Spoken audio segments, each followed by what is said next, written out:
And boom. What is going on, everyone? It's Wednesday, 11 a.m. Eastern. My voice is jacked. I am dealing with sinus issues. I apologize, but I would not miss this one. I couldn't miss this one. I got Andrew Hancock in here today. We're going to go over who this guy is. Someone you should absolutely know, especially if you're a sports photographer. You're kidding yourself if you don't know who this is. But before we do that, I got to do the blah, blah, blah. So really quick, we're going to say a quick thank you to Nikon Ambassador right here.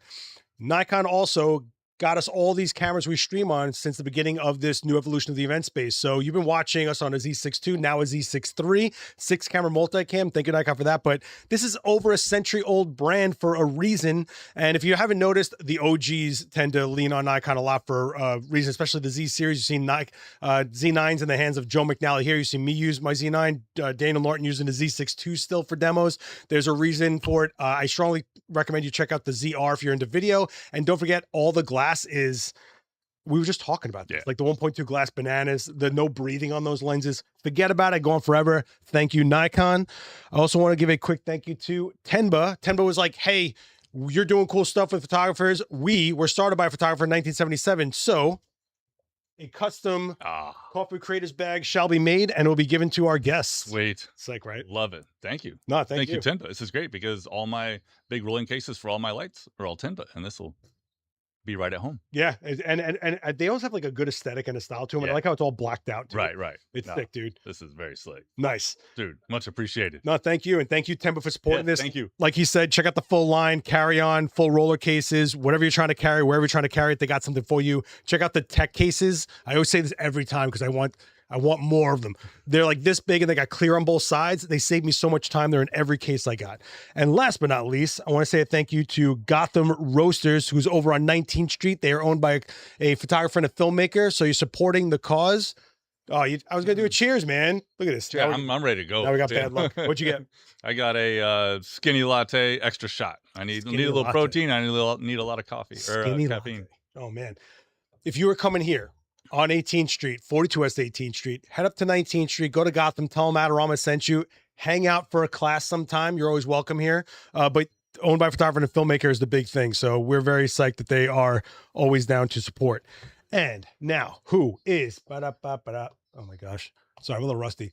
Who is Andrew Hancock? One of my favorite photographers, hands down, in this era. I mean, we're talking about a guy who is awards like you wouldn't believe, cover pages like you wouldn't believe, talking Sports Illustrated, ESPN, some of the, and I'm going to say, in my opinion, some of the most unique sports photography you will see in this era, some of those creative, and now we're going to talk about it, the most persistent of sports photography. And also it's always at a level. It's never just, let me get some shots. This guy's production level is bananas.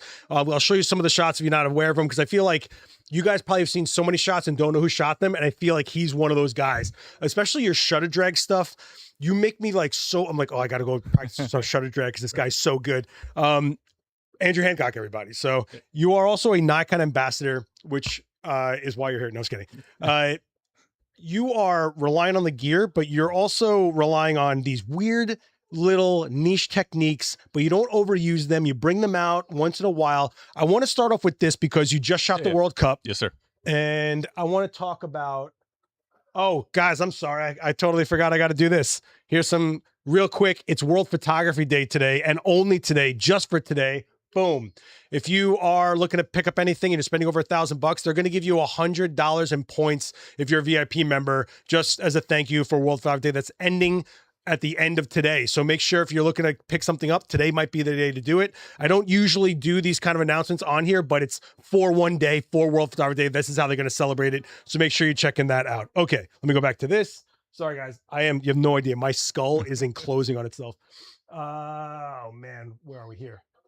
Okay, so you just shot the World Cup, and in this description, you were talking about how you couldn't get access. You were trying to get places to get the angles, to get the shots you wanted. They were like, no. And you were like, I'm not going to hear your no. And this is all done in camera as multiple exposures. What was the access you were limited to? Where did this come from, this idea of shooting street art based on the World Cup? Because I'm sure you were inundated by it. And then how did you execute? Oh, man. So to start off with, wasn't sure if I was going to be able to end up shooting the World Cup or not, with various projects and stuff going on. And then also trying to find, the right client. And when everything kind of came together, And I was pumped and ended up covering 16 games.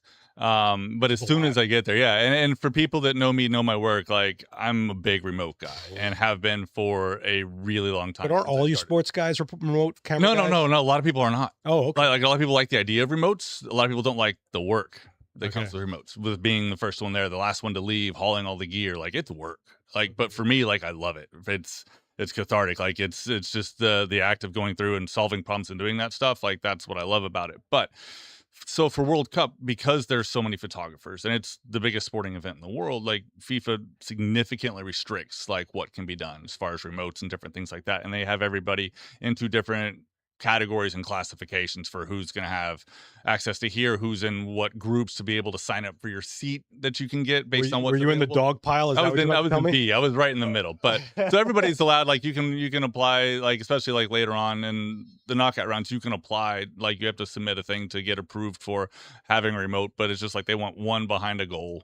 Like that's it. Like I can't do all my overheads and all these venues I'm in. Like I'm intimately familiar with. You wanted a fisheye in there somewhere, I bet. Right. I mean, I've done the fisheyes and the scoreboard at AT&T that they did. Like, but I did the one in Atlanta for the college football championship a couple years ago, and I know they were trying to figure that one out, but I never saw that one show up. But yeah, it's Good. There's so many ideas I had in so many different spots that I know of, especially in Dallas.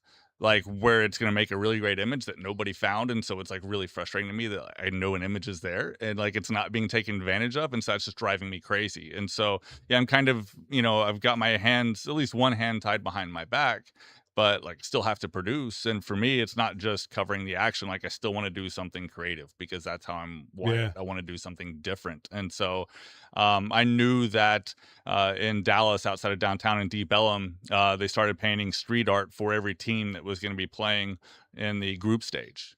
And so I went and I started photographing all that. But then like with that Messi photo there, I would start looking for, the different banners and stuff that the fans were going to be draping and that they were bringing with them. Yeah, what I love about it is you roped in the culture because World Cup, when it was happening here, it was insane. It wasn't just a game. Everywhere.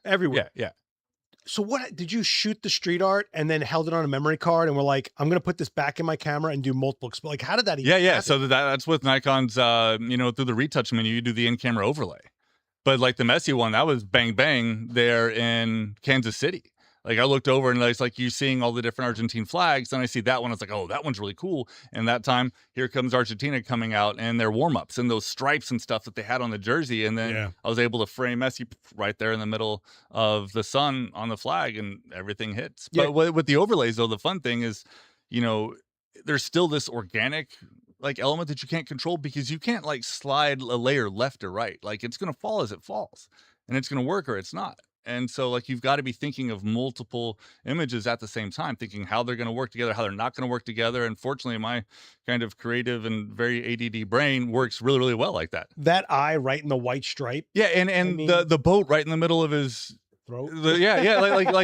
Like I mean, I can't adjust that. Like it's just like it's going to work or it's not. But I'm very meticulous thinking through frames. Like if I've taken like an action picture, I'm like, ooh, all right, boom. And so I'll keep that in mind whenever I'm shooting street art, kind of knowing roughly how I had everything composed. And so like, but how did you go about it? Because you had to go in the street, get those shots.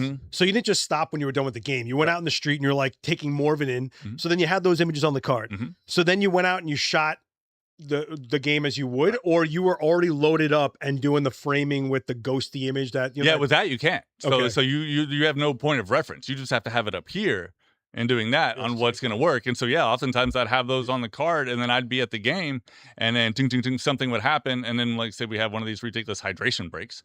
And so I'm like, all right, cool. I'm sending commercials. Yeah. Oh my God. So bad.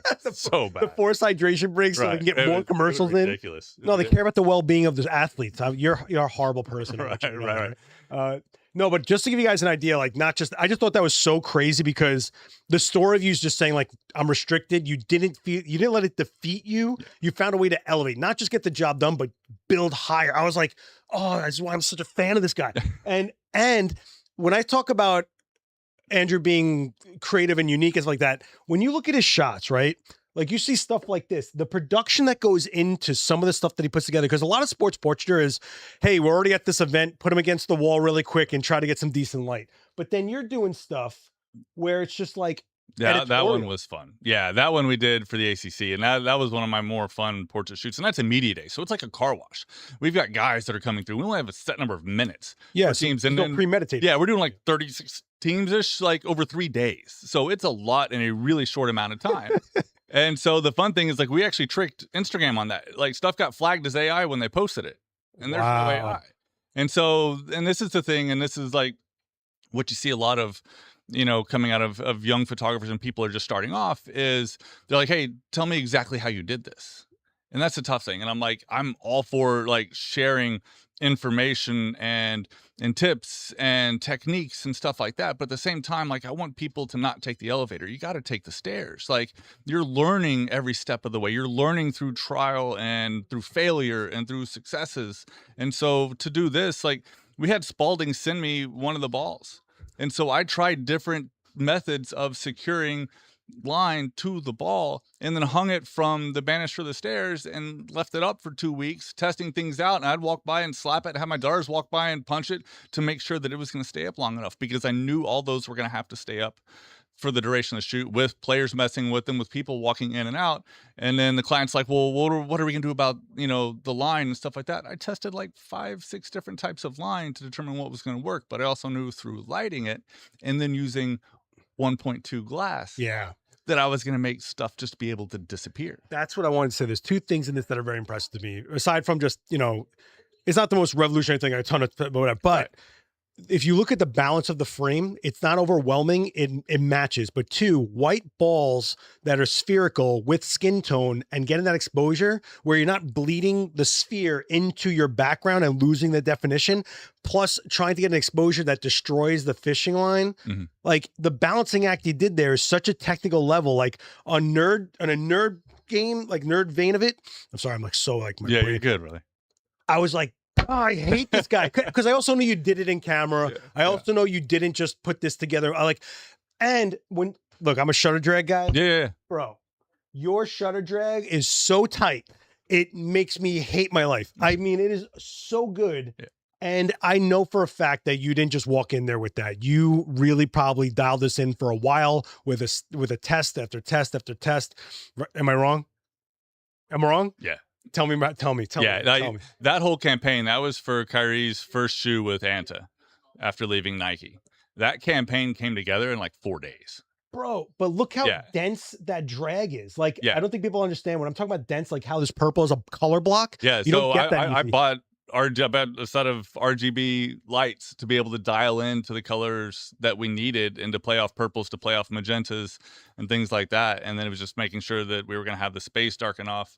I was going to have the strobe balanced enough with everything. But yeah, once you get that, then everything comes together. And I'm like, all right, Kyrie, do your thing. Yeah, you frustrate me so much. But I love it. Like whenever something comes up and it's sports related and wild, I'm like, it's gotta be Hancock. And then it is yours, Yeah. And I think I was just saying before we went live, I'm like, how do you not have a bigger following than this? Because if you look, and we always say this to working professionals that are a high level, it's like you're only at about, we have the same exact follower count, about 24,000, but you're hitting such relevant events that are happening right now. I'm talking F1, NBA, you're talking about World Cup. I mean, things that are happening right now. So when you're on a sideline, you're at a game, you're at any kind of event, and you have 40 other lenses around you, what's the headspace like of trying to stand out, get a shot that's not the lens next to you? Does it get inundating? Do you get freaked out? Do you want to elbow these guys? Do you want to smack a lens and shoot? Like, oh, sure. Especially when you're looking and then somebody leans out and then blocks a shot. Yeah, oh yeah. Like I've got a handful of shots from the World Cup that are just blown frames that would have been epic, because next thing I've got like this stupid white lens hood that starts bleeding into the frame and there's nothing you can do about it. And you're just like, that's brand shade right there. The white lens hood, that's brand shade. Nothing. No, but for me, whenever other people are shooting, I actually stop wanting to shoot because I feel like, yeah, you get that? No, so for me, it's just like we were talking about earlier, like I'm in water, I'll find a way. And so one thing I tell my daughters is control what you can control, right?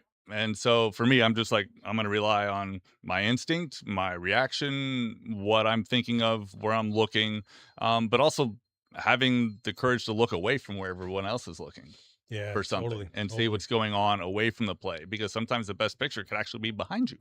And I've had that happen several times in my career, and everybody's focused here. I mean, one time back in 10 years ago when I was covering the Cubs all season for ESPN when they won the World Series. And it was NLCS, and Rizzo's up to bat against Kershaw in game 6. And when Kershaw gets tired, he becomes very human. And Rizzo gets up to the plate, and you can tell he's got everybody, like, he's dialed in. And if he crushes us out with, I think, with 2 guys on, like, it's game over. And I look around, and everyone around me is tight with a 400. I just put mine down and pick up the 7,200. I'm like, I've got 20 photos of this guy swinging on the fall through, hitting a home run. I don't need another one. Fair. I was like, here, it's all about the emotion. It's all about the moment. Right. So I pick up the 7,200. I've got him coming to first, making that sweep around, and you've got everybody in the background. You've got the scoreboard over on third base side. I've got Kershaw on his knees at the mound. Nobody has it. Yeah. Because everybody's like, oh, well, this is what everybody else is doing. This is what I should be doing, because I don't want, like, what if I miss? I'm like, well, what if you don't? Like, what if you make the picture that nobody else has? You got to trust yourself. Yeah, you got to trust yourself. And sometimes, like, you just got to take the chance, because a lot of sports photography, what people don't realize is luck. Is the player going to be looking your way? But, like, I'm sorry, like, if someone comes up and dunks the ball and you've got the backside of him, it's not a photo. Oh, interesting. If you don't have the face, if you don't have the emotion, like, our brains are wired to want to connect with eyes. They want to connect with a face. So the back of someone, unless it's a super wide frame and you've got a lot of people reacting and stuff like that, yeah, there's exceptions to the rule. Well, they're going to connect to the defenders at that point. Right. Yeah, But then you see so much more in the layering and the context of the frame. Right. But if it's just an isolated shot of the back of somebody dunking, it's a nothing photo. I mean, there's, like I said, there's always exceptions to the rule, but that's why, so, like, whether the player is going to turn your way or do different things, like, if it's not, like, but that was the bar that was set when I was shooting SI stuff. It was like, we knew what was expected. We knew what we had to get. And so that bar is still my bar. Like, that's never changed. And I keep trying to push that up. So, if it's one of those photos, I'm like, oh, somebody else will be like, oh, like, you'll see things get celebrated on social. Like, oh, it's a great frame. I'm like, but it's really not. But, I also don't want to be that guy, be like, oh, old man, shakes fist at cloud. But I'm like, but no, I think we need to raise our expectations, or raise our level of what we consider to be great. And I think that like right now we just, and so much of photography, and I think it's just part of social media, is it's to an extent a celebration of mediocrity. But I'm like, guys, we can do better. You should be striving to do better. Let's help each other do better. That's because you're looking at your social as a portfolio, and most people are just trying to do it as proof of life. Right. Or I was doing this. I think that when you have something like sports where you're always in the fixed space that's always the same, there's always the hoop, there's always the boards, there's always that. How do you find the different? And it's been shot for a century. Correct. How do you find what's different? Right. You when you just talked, you spoke about basically the basic core idea of what we want to connect with: faces, eyes, all that. Mm-hmm. But I feel like your best bet is to understand the story of these two teams or these players or whatever.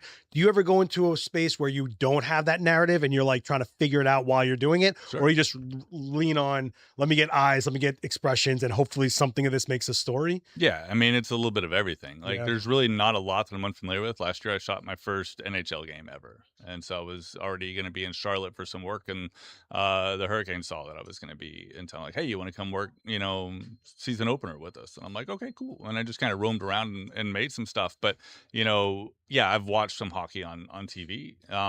Never really followed the sport closely and stuff like that. So it was fun to, be uncomfortable. I tell everybody, like, you grow when you're uncomfortable. So I want to be in situations where I'm a little unfamiliar. That's going to make me learn and going to make me be hyper aware and stuff like that. And then I tell everybody, is like, I approach photography the same way an athlete has to approach their sport. You have to be fundamentally sound.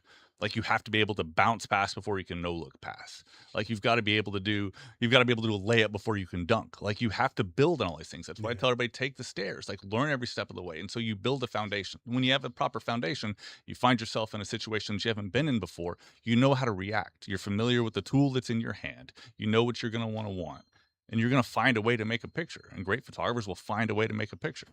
Yeah, but I think the hardest thing in sports, I think, is following and telling a story when there's so much chaos going on. Sure. But you've been in situations. One of the things I think that I envy about sports photographers is you've always been there for the most energy-driven situations. I mean, Knicks winning here in New York, I got to experience the entire city going bananas. But you experience that level of energy all the time. Does it ever get tiring? Do you ever go like, so another team won? But do you identify with those fans? Do you feel like you're in there and you celebrate with them, or you are separate yourself? Because I think that's our first job as a photographer. Sure. Are we participant or are we observer? Right? Observer. Like, I am locked in. Yeah. Like, but because what's going on with the celebration is part of the story. Like, I'm aware of everything that's going, and you can feel it. I mean, there was Oh, a hell yeah. time, like, and I tell everybody, it's like, it felt like I went to church. It was the England Croatia game.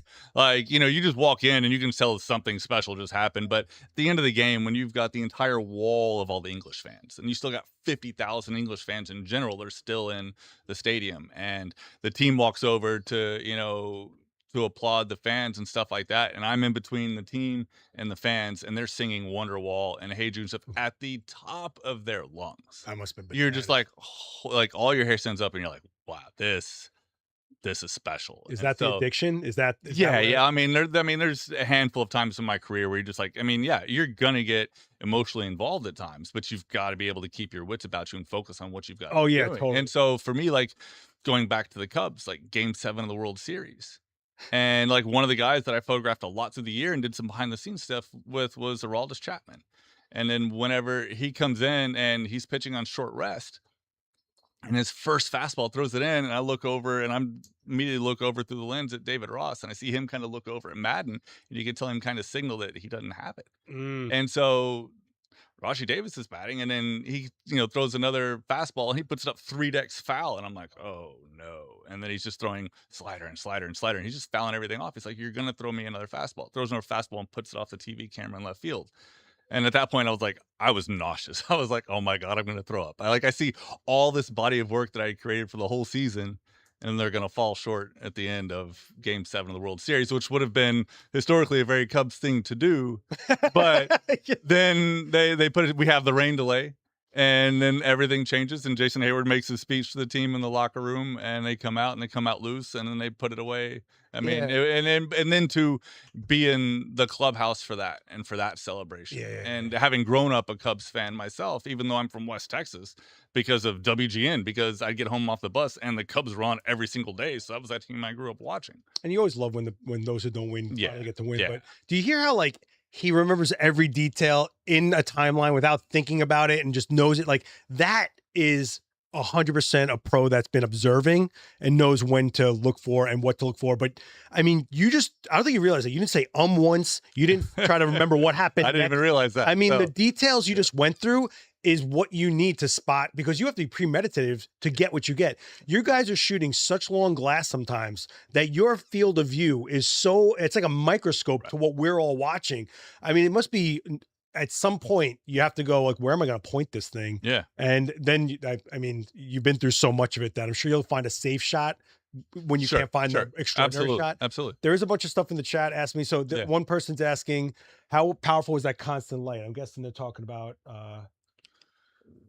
the Kyrie one, maybe, if we're doing the shutter drag. Yeah, it wasn't super massive. I think we may have been like half power. Like, now, do I remember all my settings to detail over years? No. But a lot of it's just trying to find, because I've got the strobe turned down as well, and I want to be able to shoot as quickly as I can. And since they're slower shots, that's really no problem with cutting down the flash duration. Yeah. And so just trying to find that sweet spot. So at the end of the day, like, and that's what I really love about getting to this, is the problem solving. Yes. It's like, all right, like, and I showed you, like, I've got my little notebooks. Yeah. Can you pull, you guys have to see this. So I went to go give him like one of my newer stickers. He's like, I got one of the original. He has one of my oldest stickers ever, but he has like drawings and diagrams of his setups. What they got yours on the back there? Yeah, the new gold sticker, if you guys saw my Instagram. But I mean, the diagrams are so cool because I used to do that stuff. I did 3-color pens, so I knew what was out of focus. There's the old one.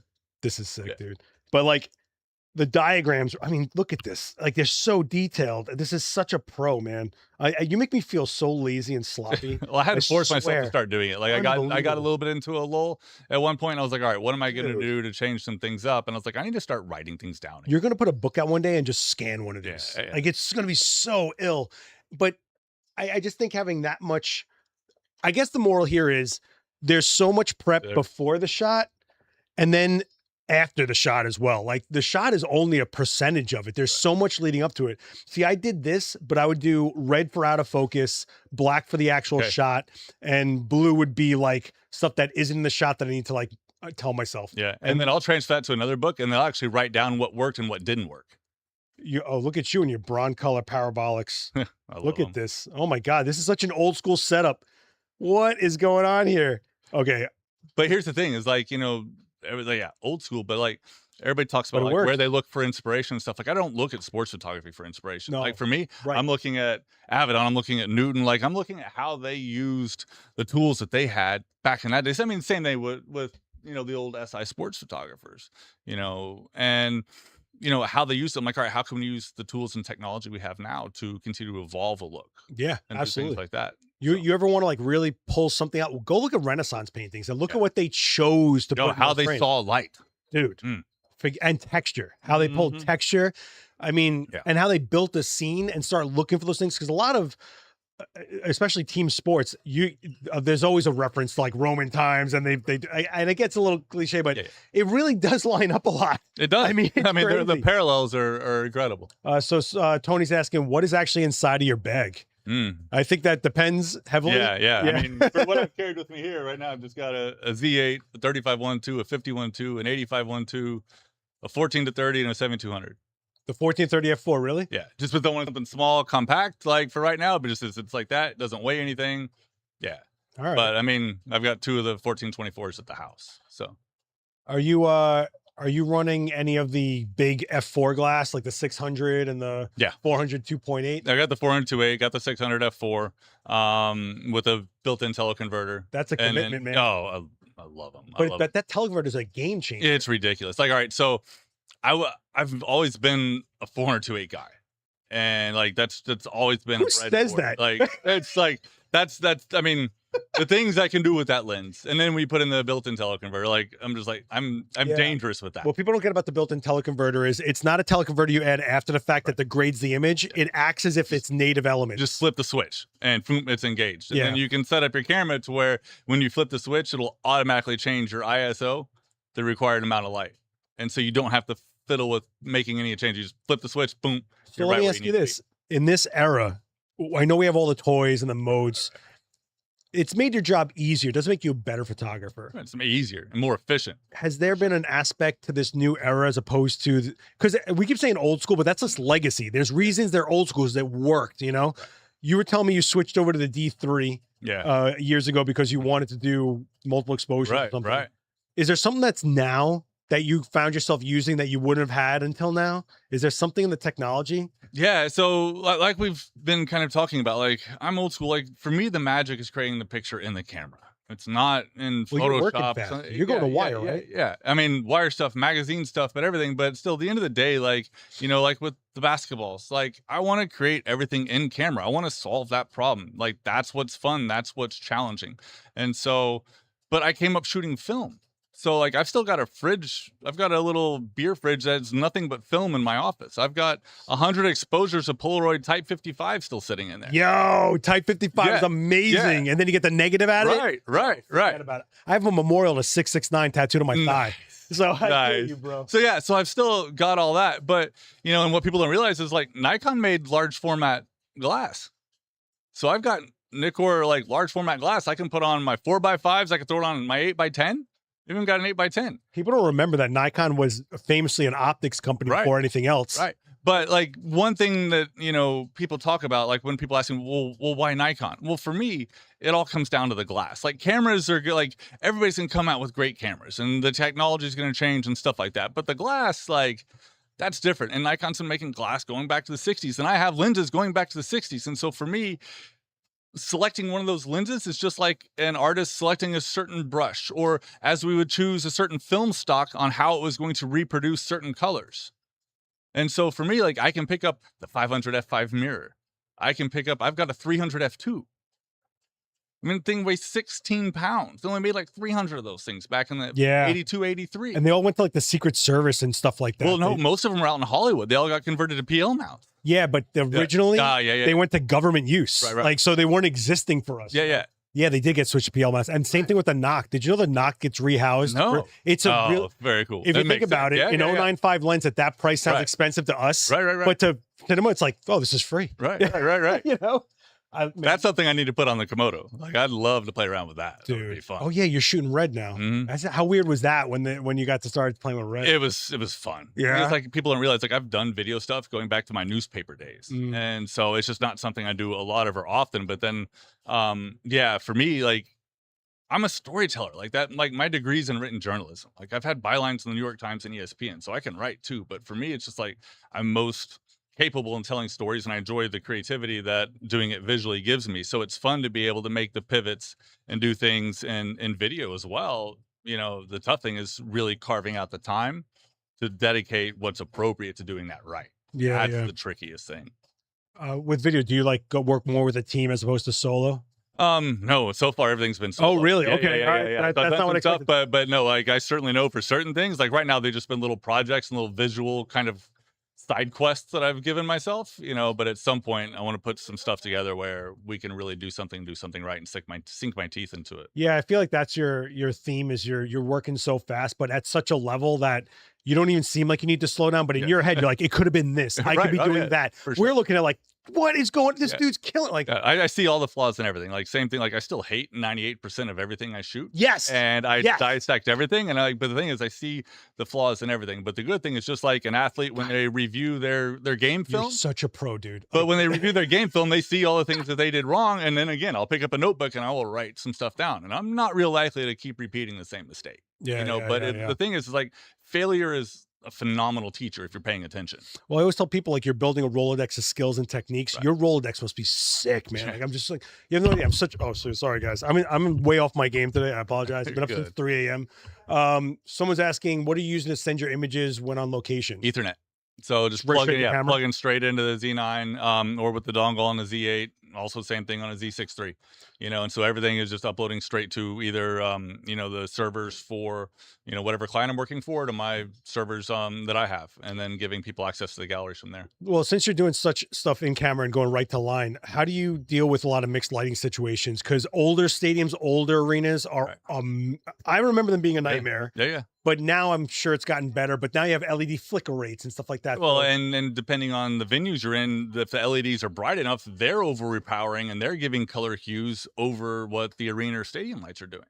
And so, and then if you're in an indoor arena, like this summer, you know, in Houston and also with Dallas, whenever you've got covered arenas, like when it's daylight, that's going to give a different color hue coming down as well. And so, but I'll take a little color card with me and I'll go through and I will take a custom white balance of everything. And then also the other thing I do is I go through into my picture control profiles and I adjust like based on how I'm going to be shooting and what I want as far as like contrast and things like that. I'll adjust all of those before the start of each game. Oh, that is and then make sure that's consistent across all the cameras. Are you sending RAW or JPEG? JPEGs. Yeah, RAWs. But there's times when clients are like, hey, can we send RAWs and stuff for things? And then you don't get those options when you're doing the RAW file like that.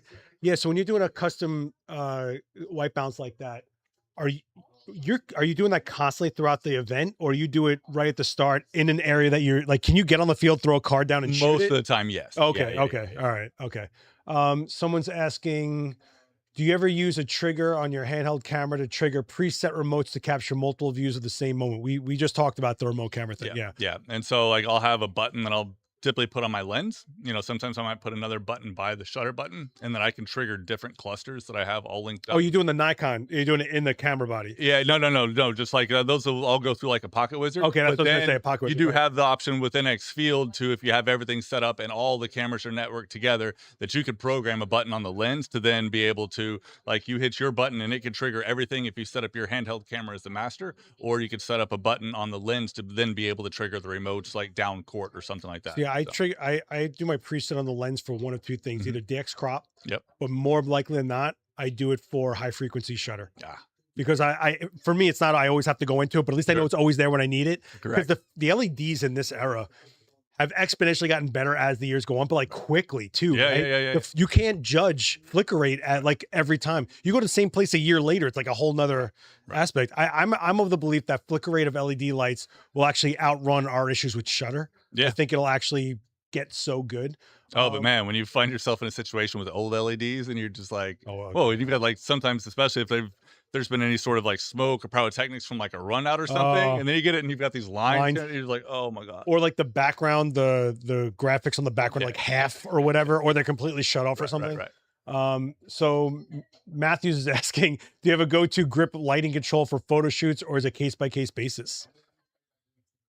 Case by case. Like I've got a lot. And so, yeah, a lot of it's going to determine like, creatively what we need. And like, I've got certain things that modifiers and lights that I certainly prefer. And then, again, will give me like the safe thing. Like I can make a picture anywhere, anytime with them, but everything's custom. Yeah, I feel like it's just like do you have a favorite screwdriver? I'm like, the one I need for this moment is when I need it. But yeah. Joe's asking, did you assist for sports photographers, or did you jump in and figure it out? No. You've been at this for over 2 decades. Yeah. But you come from a lineage, my man. I'm so jealous.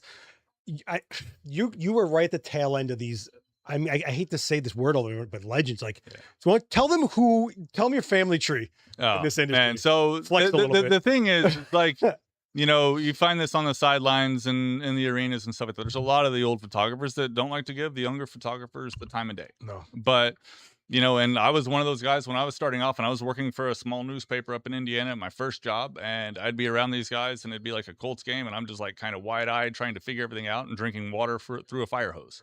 and so, but like you're trying to learn, and you're trying to like not screw up and stuff like that, and you're trying to listen, and you're trying to watch and observe, and sometimes you try to like ask questions and like really couldn't get anything. But then, during the Athens Olympics, there was a photographer that I'd followed closely all through college and stuff like that. And that was Bill Frakes. And Athens Olympics. Yeah. And so I sent him an email, just like a cold email during the Olympics, because some people had posted a picture on Sports Shooter, the back of this little camera that he had in his lens. And everybody was talking on this message board, trying to figure out like what this was. And I'd send him an email. I'm like, hey, followed your work, really big fan, introduce myself, and also trying to keep it short and sweet because he's in Athens. Right. And so I was like, if I'm willing to guess what this is, I'm willing to guess that's a digital strip camera. And he replied, and he's like, you're absolutely right. And took the time to email me back and forth. And then like later that fall at a Colts game, boom, he was there, and we visited, and I was like, I don't know if you remember. He's like, yeah. And so then he invited me to assist him at the Derby the next year. And then I was at the Derby after that. And then 2 years after that, I was shooting for Sports Illustrated. I mean, this year, like, I can't believe, like, the Eddie Adams workshop is coming up. I was XIX. I was 19, and this year's 39. Like, I'm just like, it's been 20 years since I was at Eddie's. And that's where everything really changed for me. Jimmy Colton running our team, being team editor. Bill happened to be my team leader. And, And then, And then, 6 months after that, I had my first assignment for SI, and the next year, my first cover, and then just off it went. Yeah, with credentials like that, forget it. Yeah. And so like, I was fortunate to be able to learn from Bill, who learned from Hines, who learned from Zimmerman, and just to be Hines. I know. And Hines, and to be able to come in the city, and like I said, rest in peace to one of the best, if not the best ever to do it, to get to go hang out at his loft and visit and just pick his brain. I mean, it's just incredible. But no one gets that there's no rock star moments. Like to us, we're like these guys, and they're like, I'm just glad I get to have a job tomorrow. Like, right. It's just kind of interesting how we think that there's like this Mecca and Mount Olympus, but these guys are just grabbing a bag, getting to there. Were you starting the notes back then? Were you taking No, I wish I had. You should have. I know. It's very, very recent. But the thing is like the stress and the pressure with doing that and being young and doing that for SI was. How old were you back then? Late 20s. That's not that bad. Yeah. I mean, I would imagine there's some shook. Right. But like the thing is like, if you have like 2 bad games, like that's it. Phone doesn't ring again. Yeah. Like you're done. Like, and so there's no safety net underneath you. And so that was a challenge, and then you're the one that has a target on your back. Everybody's, coming for you, and so you've got to be able to produce the best. You're going to love this one. This is from one of our guys that's always in the chat. He says, I saw a reel the other day where they were very heavily edited product photography, and all the comments are saying the editing was necessary. You can't actually get good photos in camera. There's different types of photos you can get from editing. But if you want to talk about actual photography, like we used to shoot on chromes, guys. I don't know if you saw it last week's episode with the 100 episode. We shot on chromes. There was no half a stop. That's all you had. Forget it. Yeah. Someone's asking, can you talk about the behind the net FIFA shot? Were you waiting for the save? Where was that? Yeah. was in one of the carousels, or maybe there's one of them there. Yeah, and so remote camera back there, that'd be a Z9. A couple times I put the 28-2.8 back there. Most of the time it's a 14-30. But his arms and his shoulders with the honeycomb are like so curated. Yeah, I mean and then that again, going back to the notion, it's luck. It's like, all right, is he going to dive in the right spot? Like, is he going to be blocked or not? Like, you don't know. You don't have control over that. Well, we always say like great photographers get luckier more. Yeah. But you're putting a camera in, and I'm trying to vary compositions each time based on what space is available. I'm like, all right, all these other spots are taken up. All right, here's what's available. All right, how can I make something unique as far as a composition? And then you just have to let the action happen. So what do you do for a focus point though? You zone focus, and so you'll set everything out. So I'm like, I'll be like a couple feet in front of the hope line. That's good. Yeah. And then I started picking up some trickier stuff where I'd kind of find the tie back posts and put a camera back there, and then using some different things to be able to focus and stuff like that, and do something a little different and shoot wide open. So, all right, yeah, it's fun. Look at you, man. Yeah. You ever get nervous leaving I mean, a Z9's not a cheap camera. I've definitely left some things in places. I've had to duct tape some strobes places that I never saw that strobe again. Yeah, no, fortunately I've because a lot of this stuff like down in the field, like nobody's gonna do anything. Somebody did steal like a little mini tripod and a ball head from one of the games that I had set out. So I'm just like, come on. In Brazil, they were stealing the robotics cameras.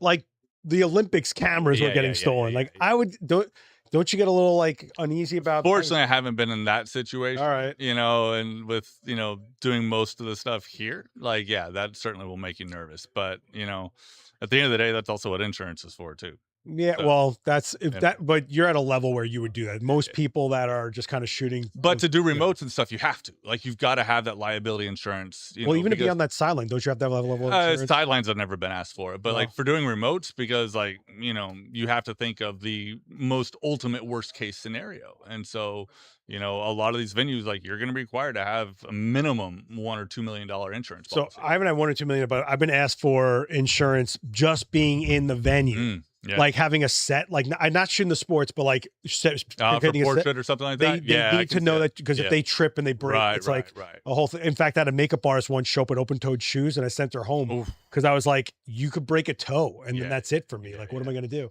do? Joe is asking, have you ever applied your expertise to amateur youth sports? You ever go just shoot something at the park? You're like, hey, Diana, sweet.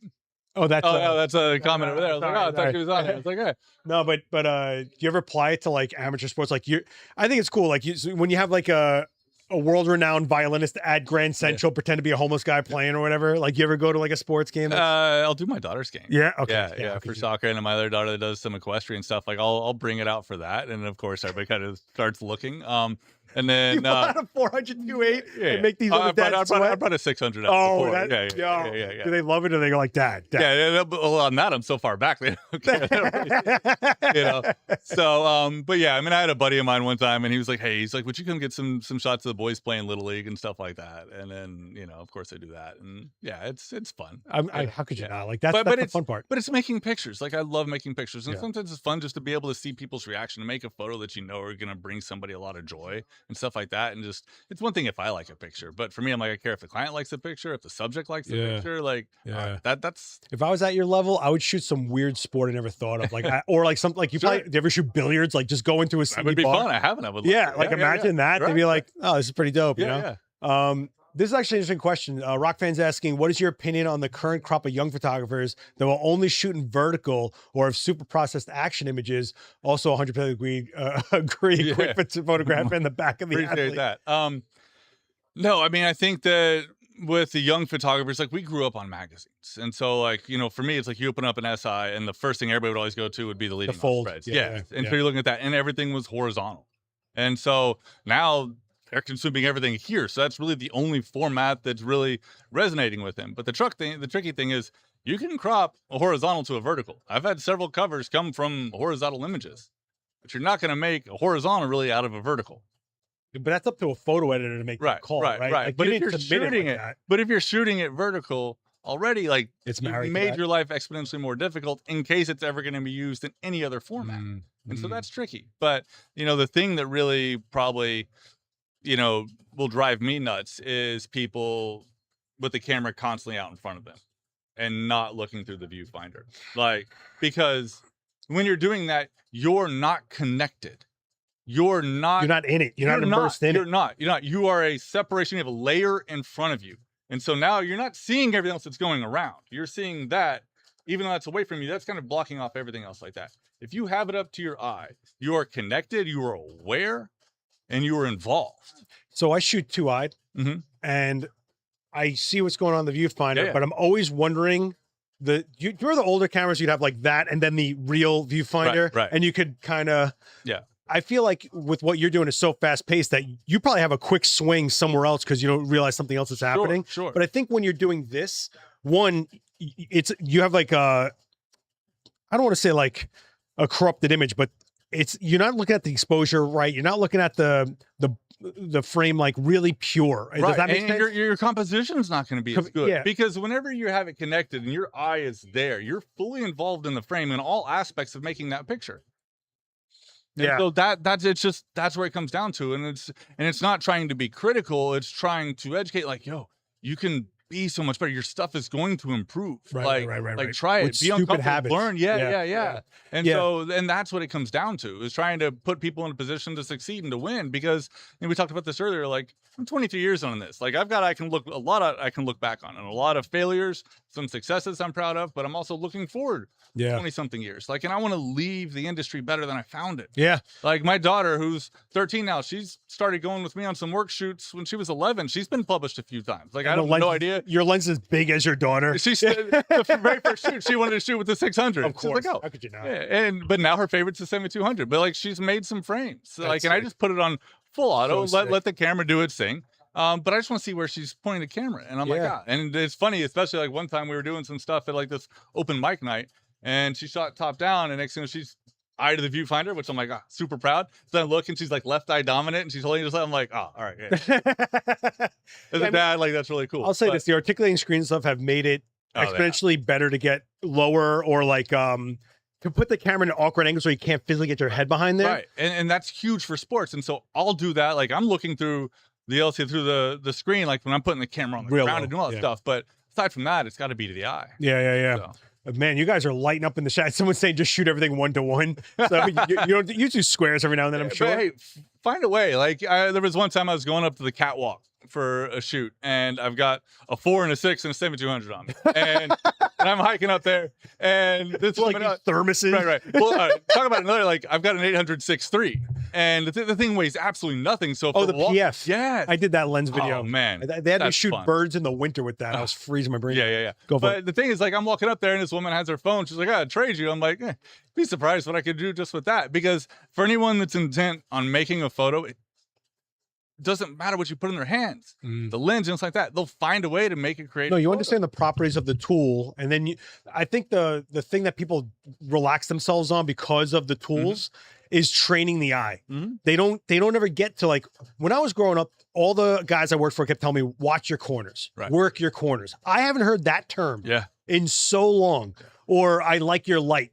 Because you're looking at the light as much as your subject. Right. We're not even talking about that anymore. Yeah. I bet stabilization. And in backgrounds with sports, like, that's the thing, is like, oh my god. Yeah, well, I don't want to throw shade, but I feel like people go on shallow glass and just rest on that, and like, I don't care what's on the background. It's murdered out anyway, right? Yeah. It's like, nah, the color tones matter. Right. The abstract matters as much as the literal, and they don't balance it. And that's what makes someone great. You know what I mean?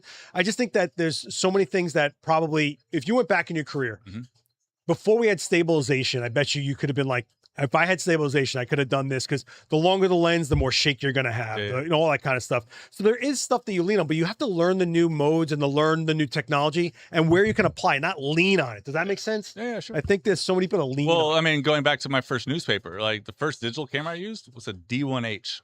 Dope. That was like 4 megapixels and like 10 grand. Two megapixels. Jeez. The D1H. Now, but here's the thing. Do you know what the maximum ISO that camera could shoot at? 800, I think. 1600. 1600. Yeah. And I was like, I was having to shoot NFL with that in a manual focus. And they were like 9 grand. Right. That was the funniest part. I was like, whoa. And people are like, I can't make a picture now because it's too dark in there, and they're shooting on, whatever. And I'm like, you'll have no idea. Like, yeah, you're going to have noise and stuff like that, but it's a lot better than what it used to be. Yeah, but years ago, in the beginning of digital, what you guys probably don't know is that there was a lag after when you hit the shutter. There was actually a lag. You would miss frames, and you'd have to learn the lag of every camera. Sure. That was worse than anything. Yeah. For me, I was shooting BMX, right? Yeah. So I mean, the stuff that I kept on going back to shooting slide film because digital just wasn't there. And then all these new school kids would make fun of you. Just like when mirrorless came out, and they're making fun of you. I'm like, well, my DSLR is still rocking this thing. I'm fine. And then mirrorless finally came to a level where I'm like, okay, I'll go to mirrorless. Right. Then we need to do video. And now the mirrorless makes more sense for video. Like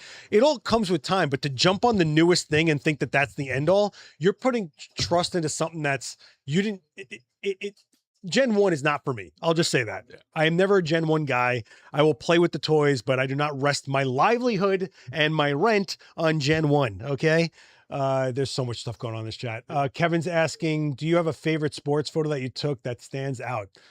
Oh, can you choose a child, sir? Can you? The best answer to that is I haven't taken it yet. Oh, sick! That's such a good answer. But like, I mean, because that's the media thing. trained. You see this? No, like for me, but that's how I'm wired. It's like, all right, I'm done with something, but I'm like, all right, I feel like the past 2 years I've had probably more growth in my ability in my career than even at the early part. Like, and it's just because I'm still trying to learn, evolve, push myself and apply those things creatively, and the tools that keep being put in our hands. And as technology is evolving, I mean, I'm probably pushing significantly over 1 million frames on each of my Z9s at this point. Like with no shutter, you don't got to worry about blowing up, right? So like this past March, I set a record for the month I did. It was 36 or 38 basketball games for everything I did. And then I had a couple other assignments in there. I shot 345,000 photos for the month of March. If I looked at every one for like 1 second, it would take like 96 hours to go through everything. But you got someone else going through that. You just no, at some point I actually started going through things like a couple of weeks ago, like after the World Cup. I finally had time to actually start kind of. Yeah, but when you're shooting, you're sending it to wire to somebody else's problem. Exactly. So I'm like, I'm manually selecting everything out of my handhelds, and then all the remotes are going to galleries. And so each remote will go to its own gallery, and then we reorganize after each game. Wow. And clear things out. And you then ever miss one? You ever go like, I should have starred that one? Yeah. For sure. But like, I'm human, but at the same time, I'm still improving and all that. So like most recently, probably favorite photo. I mean, last year's Cotton Bowl, a top-down shot looking at Ohio State over the CFP logo. That one was really nice. So what outweighs what? Is it like something that was technically hard that you nailed, or like literal moment narrative that might not be technically sound? What outweighs what? No, it's that's a tough one. It's a mix. I mean, some of my favorite photos in the career that I'm super proud of. Like, I'm like, man, I wish I could tweak and do things a little bit differently. But there's a handful from the Cubs in 16. There's some stuff with American Pharoah back in 2015, whenever it won the Derby, and the Belmont ended up being the first horse in 38 years to win the Triple Crown. Like that stuff. And you're there for it. Yeah. Like how sick. Like at the Belmont, whenever I wanted to turn 4, and I ended up having the leading off spread in the magazine. But yeah, when this horse comes leading around turn 4, like, and you're just like, trying to keep it all together, but you're just like, oh, come on, horse. Dude, let me ask you this. Have your shots, because I feel like you've immortalized some of the greatest moments from some of these people that spent their entire life to get that one moment. Have you created those relationships with the athletes? Have they been like grateful for what you delivered for them? Because I know they have like 1,000 lenses out all the time. But... no, not really. But I've always kept a really low profile. But the fun thing is, about a year ago, I was at an event and Andrew Luck was there, and we almost physically bumped into each other. And I'd photographed him a couple times for SI. Like, I think 3 of my covers are of him. And 3 of my covers. And so 2 from a portrait shoot and 1 from a game. And so I'm like, and so I kind of reintroduced myself. And so we're visiting. I was like, well, one of my favorite SI covers was of you. And he's like, well, which one? I told him it from the Chiefs game, and he just stopped. He's like, oh my God, that's my favorite photo of my entire career. Get that man a print. Yeah. So like, I forgot. I was hoping to see him this year at an event, and I didn't see him. So I'm going to ship him a couple signed prints, but I'm just like, and then we just start just kind of talking about like what that meant, what the magazine meant, that sort of thing. And how he's like, every week I'd go out, open the magazine, look for a leading off, and then go to the back of the magazine, read Riley or read whatever. And like, everybody had their thing that they would do. But, circling back to, photos and things like that really kind of mean something. I'd say for me, like the past couple of years, it would be when I did the Circle Fisheye lens in Atlanta for the college football championship, because I'd been thinking about that picture. It's the top left one. This here? Yeah. Is it going to show that? Yeah. I'd been thinking about making that picture since 2018. and kept it to myself. And so when I'm in a venue, I'll always like be scouting. I'm aware of everything for the most part. And so I'm just trying to soak and take everything in. And so I'm thinking about what I need to be doing that day, but also thinking about if it's someplace I haven't been before, what I can do whenever I go back. And I just remember looking up at that Halo video board and thinking about remotes. And I'm like, 8mm fish. I was like, if I ever have the chance to come back here, 8mm fish. And then my friend KJ called me to come work CFP championship with his team. And he's like, hey, I need you to do overheads. And I'm like, well, I have access to the Oculus. He's like, you'll have access anywhere you want. I'm like, I'm in. And I was like, I knew exactly what I wanted to do. Yeah, but what people don't get about a fisheye is if you're off by a little bit, it dominoes. Like the longer the distance, the more that it's off, the more it looks off, right? Because I spent my early career on a fisheye. Right. How did you get it this precise? Because that is insane. Yeah, no, and like you think through your brain on like all these things and stuff like that, and I have this perfect image in my mind, and then you get there and you don't realize if you can see 180 degrees, how much is going to be in the frame. And so I get there and I just get to the top of the Halo board. I'm looking around. I'm like, there's no way it's going to work. Like I was sick to my stomach. This is the mythical 8mm. Yeah. No, that's the 8 to 15. Oh, I got that. But I'm like, I'm looking and I'm seeing all these obstructions. I'm like, yeah, there's no way I can make this work. And I'm sick to my stomach. And I was pissed. And I've also still got to put up a 14 to 24 and a 7-200. You got to go do your job, not just your dream shot. Right. And so, but that was at the time the most difficult remote install I'd had. We had run, I think, 500 feet of Ethernet to get to our port. And then I made a custom 300-foot power cable. And so everything, like the switch up there is powered, all the cameras are powered, everything's networked, so everything's sending. And then but all I had to do is, since I could be the only one out on this rail and I've got to be harnessed in, I put my headphones in. That way if I need to call down to an assistant or something like that, I can do that. But I just pop the headphones in, put on some music, just like I did whenever I was helping out with like starting to set everything up with the white basketballs with the rest of the ACC team, and we're trying to figure out how to hang everything. Zone, right? I just put it in, and then you just start solving problems. And so I put music in and just kind of like relax myself, and I just started eliminating variables. This won't work because of this. This won't work because of this. This won't. And so you start doing that, and next thing you know, a solution starts kind of coming together. And I'm like, wait, but if I did this and this, and I come out of here, and then you see something, and you're like, wait, what if I did that? The first thing I do is throw a laser pointer at the ground and just try to figure out because that's insane. That's perfect. It took 10 hours. It was 2 5-hour install windows. 10 hours to get everything in, everything networked, everything set. Yeah, for those 3 cameras.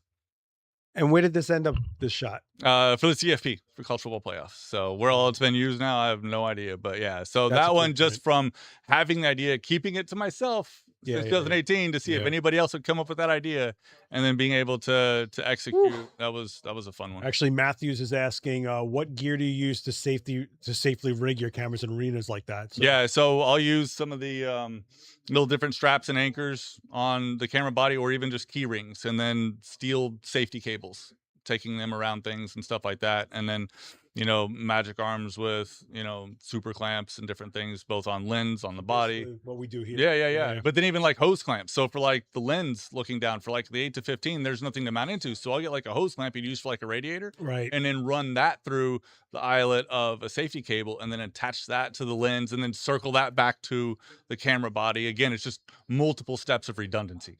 Something like that. Yeah, a lot of people that aren't used to like really high end pro gear, when they see a large lens, they see like a loop on them. Like, they're like, "What's that for?" Or I hate saying it, like, I sound like such a jerk, but like I call them civilians. Like this is in this era, we've seen more flagship cameras sold to people that aren't pro than ever before. So they see a Kennington lock on a Z9 and they go, why would I need to lock this? I'm like, because you're going to have a guy that buys 5 of these and puts it behind a basketball net or something like that. You're going to want to lock it Or you're in a place like Brazil or something like that, where people are stealing stuff, and then the Kensington lock just makes it a little more difficult. My God, these guys. How do you push through the grind of a season and get bored? And get bored towards the end. Also, what sport you want to shoot that you haven't done? Ooh, highlight. Shoot highlight. Yeah. Man, I don't know about the sport that I haven't done. Competitive eating. I've not done like high-end tennis at all. Like I would love to do like a Wimbledon. I think would be a lot of fun. Like I would love to see some of that stuff. I'd like to see some rugby. I haven't done pro rugby. Okay. I would love to do a cricket game in India. Like just to see that, like, just some of those things that are off the beaten path for what we have here in the US. Like, I think that would be, I'd love to do some of the wrestling down in Mexico. Luchador, like that could be a lot of fun. So, I mean, again, those different things that show athleticism, I think would be a lot. But as far as not getting bored, I think that's probably a benefit is my ADD brain. So, Well, I think you keep striving. yeah, I mean, your strive is nuts. Right. I mean, but that's, I mean, you could definitely, I feel pretentious, but I don't know what's with you, you can feel pro presence when it's never enough, when there's an actual method and a process, Right. and then they try to top that and try to top that. And when they can remember everything that went into that one thing, because that's how much they put into it. Yeah. How could they forget? Right. Yeah. And I think we're quick to call people pro. We're quick to call people legends. We're quick to call, there's levels, man. And the levels that are so high up, there's no rock star moment. They don't get a chance to talk about it, because everyone who does get a chance is a social following, is a social thing. They're playing for that. You are putting everything you got into these shots that are forever. They're immortal. I mean, it's so people sick. have said nice things, but I'm like, look, at the end of the day, I'm a work in progress. Like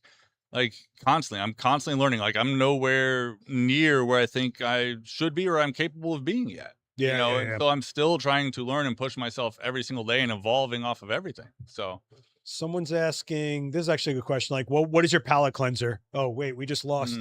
Oh man, the camera just died because I didn't plug it in. Uh-oh. Wait, they can still hear us though. Sweet. Oh,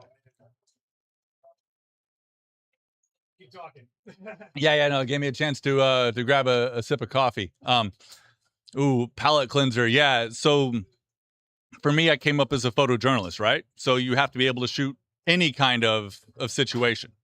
And so, for me, I've always enjoyed the different genres of photography.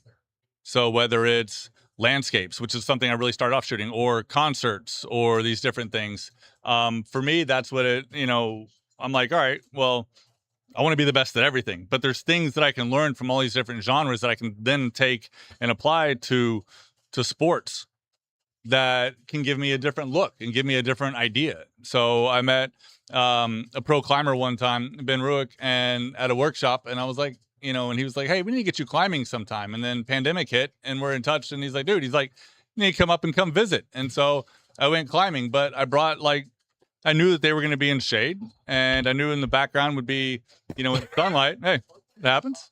Again, man, solving problems. That's what this is about. All right. Because I tell them, it's like, this is why you need to have a proper foundation and not take the elevator, because at some point something's going to go sideways. Dude. How do you respond? How do you just quickly solve the problem and move on? So well done. Yeah. So it's full disclosure, I'm doing this with a sinus infection, and I just we did an Icon event at sunrise. Right. So I'm on no sleep and a sinus infection. So I forgot to plug in the USB port to the camera. We exhausted the battery. Yeah. I apologize. Thanks for sticking with us. Yeah. It's not that Nikon's sponsoring this podcast or anything, but batteries are batteries, man. But anyways, when I'm doing this climbing thing, I actually brought some graduated filters with me. Whoa, I haven't seen people hold those out in a while. So to, again, be able to darken the background naturally in camera. Yeah, so graduated filters are literally, they start at a density and they gradate down. Usually you do them for clouds in the sky, but you want to keep the exposure basically native on the ground. So you're killing maybe 2 to 3 stops out in the sky as it gradates down. So right. Yeah. But at the end of the day, to clean my palette and do different things like that, I'll do macro photography. I'll do landscape. But you could use macro in what you're doing. Sure. But again, beat up game ball. Yeah. But still, it's just something to give you a reset, something to look at something differently that I'm not looking at every single day. Reading some coffee table books, looking at that stuff. That's what I do whenever I need resets. So. Cool. Guys, we're actually at time. You believe that? So we probably could have ended with black. Sorry about that. But thanks for staying with us. We appreciate it. Is there something you're working on now that you want people to keep an eye out for? Or I'm trying to get this guy to do workshops, but he's like, I'd have to get rid of a job to go do workshops. Yeah. But we are going to get him in here for something. I swear. Sure. I mean, I love this guy's work. I'm so glad we actually got to. We never actually got to hang out. I know. So we talk and we exchange messages here and there. Oftentimes it's 2 ships passing in the night. When Z9 was getting announced, it's like, I'm going to talk to Andrew. I want to hear what he has to say about this. Yeah. But I have such a respect level for you. Your work is always amazing. And then the next thing's even better. And then I'm like, how do you think of this? What went into that? I'm a huge fan. I'm so glad you came through. But is there something that you want them to keep an eye out for? Is there something you're working on? Or? Man, no, it's just trying to keep my head on straight. Starting this run this week with the trip, I breathe again after the CFP championship in January. And so it's just kind of looking at everything I have in the fall and So yeah, no, I've got some shoots that I'm waiting to get out of embargo that we'll be posting hopefully this fall. Yeah, the embargo's the worst, stuff. guys. Yeah. Just follow him on a job and stream it. I would love to document this kind of job, but you guys don't realize how much you can't film. Yeah. Like, you have no idea. Right. There's so much that you're not allowed to cover, and everything is so specific to what goes out. I mean, you are the media. So, guys, do me a favor. If you haven't, this guy deserves such a bigger following. I was actually shocked because I guess I don't look at everyone's following. Just follow you guys. I was like, we have the same number. Used to be like 4 times.